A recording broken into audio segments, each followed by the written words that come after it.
थोड़ा आगे चलेंगे तो उत्तर भारत का पहला सीड प्रोसेसिंग प्लांट, थोड़ा आगे चलेंगे तो मेडिकल कॉलेज, थोड़ा आगे चलेंगे तो इंडस्ट्रियल बायोटेक पार्क,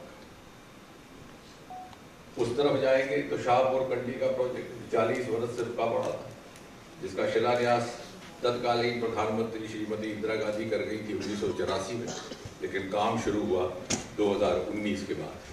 आज वो मुकम्मल हो चुका है और वो प्रोजेक्ट जिसके माध्यम से हमें अपने हिस्से का रावी का पानी इस्तेमाल करने का अवसर मिलता था, क्योंकि 3 नदियां हमारे हिस्से में आई थी, 3 पाकिस्तान के हिस्से में, और उनसे सबसे बड़ी नदी रावी थी, दूसरी व्यास और सतलुज। उस तरफ जाएं तो उच्च मल्टीपर्पज प्रोजेक्ट 100 बरस से रुका पड़ा था महाराजा के समय से, अब वो शुरू होने लगा। कीड़िया कड़ियाल का पहला अंतर इंटरस्टेट ब्रिज, और उधर जाए बसोली की तरफ तो पहला केबल स्टेट अटल सेतु। थोड़ा नीचे आ जाए, क्योंकि अगर गिनवाने लगेंगे तो फिर ये विषय छूट जाएगा, बात दूसरी तरफ चले जाएगी। लेकिन इसलिए कहना जरूरी है कि हम भूल जाते हैं और हमें भुलवाने वाले भी बहुत हैं, और गायबाना बात करते हैं किस नहीं होगा। लेकिन जैसे मैंने कहा आज प्रमाणित, चूंकि हम प्रमाणित बात करें तो बात आपके जहन में ठहरेगी। आप जम्मू आए, मुझे लगता है कि पूरे हिंदुस्तान में शायद ही कोई ऐसा शहर होगा जिसमें 6 किलोमीटर के रेडियस में सारे महत्वपूर्ण शिक्षा संस्थान राष्ट्रीय स्तर के उपलब्ध हैं। AIIMS, IIT, IIM, mass communication institute या Indian institute of mass communication, central university जिसमें हमने पहली बार इन्हीं 10 वर्षों में इसरो का टीचिंग डिपार्टमेंट शुरू करवाया, जो पहले केवल तिरुवनंतपुरम में होता था। आज वहाँ पर MTech और PhD करवाई जाती है स्पेस टेक्नोलॉजी में, और उसका नाम हमने रखा सतीश धवन सेंटर, इसलिए क्योंकि हम भुला चुके थे कि सतीश धवन भी इसी धरती के लाल थे।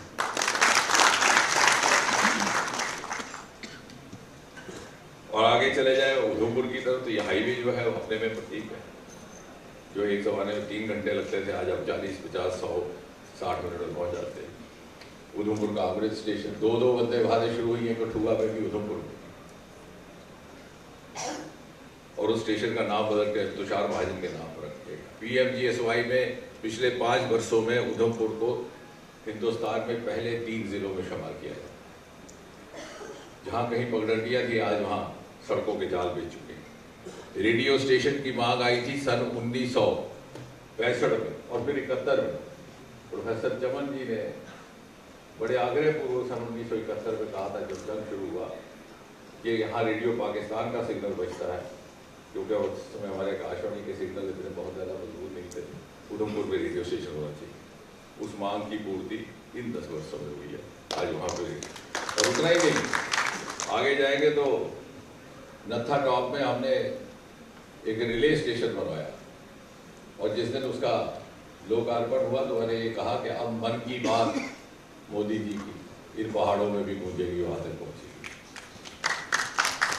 रामगढ़ में केंद्रीय विद्यालय, स्टेडियम, हाईवे, वो मैत्रा ब्रिज जिसकी पुरानी नाम थी, संगलदार जहाँ पहुँचना दुश्वार था, आज वहाँ वंदे भारत जाती है, लोग केवल पर्यटन के लिए जाते हैं। रियासी की तरफ चले जाए तो कटरा एक्सप्रेस कुछ ही महीनों में तैयार हो जाएगा।